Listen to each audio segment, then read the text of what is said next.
જૂનાગઢ જિલ્લાના કેશોદમાં પીવાના પાણીના સંપને લઈને નગરપાલિકાની ઘોર બેદરકારી સામે આવી છે.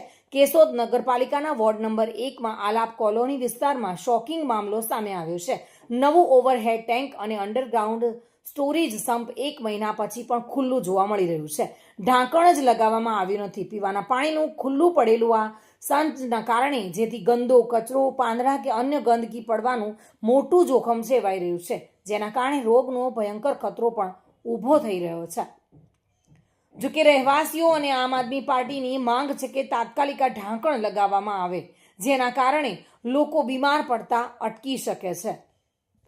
આજરોજ વોર્ડ નંબર 1માં આલાપ કોલોનીમાંથી ફરિયાદ આવી કે ભાઈ અમારા વિસ્તારમાં ટૂંક સમય પહેલાં નવો ટાંકો પાણીનો અંડરગ્રાઉન્ડ પણ બનાવવામાં આવ્યો અને ઉપરનો પણ બનાવવામાં આવ્યો. આ ટાંકો બનાવ્યા પછી આજ લગભગ મહિના દિવસથી અહીંયા બાજુમાં ધાર્મિક સ્થળ પણ છે, મજાર આવેલી છે બાપુની, અને બધી જગ્યાએ કામ પૂર્ણ થયા પછી કોઈ જાતની સાફ સફાઈ થઈ નથી.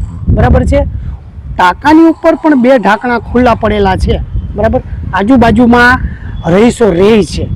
ન કરે નારાયણને કદાચ કોઈને ક્યાંય ઘર કંકાસના હિસાબે કોઈ આડાવડી એવી ઘટના ઘટી ગઈ અને કોઈ ક્યાંય ટાંકામાં પડી બળી ગયા તો એની જિમ્મેદારી કોની? કામ પૂર્ણ હજી નથી થયું.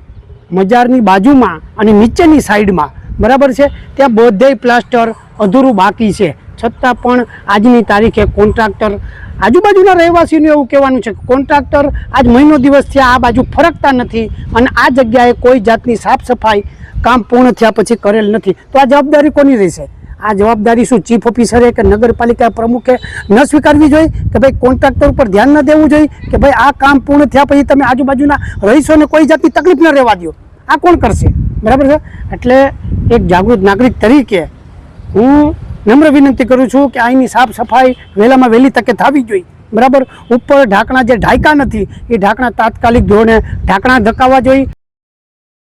મધુ રાવલિયા સાથે bureau report, today Gujarati news.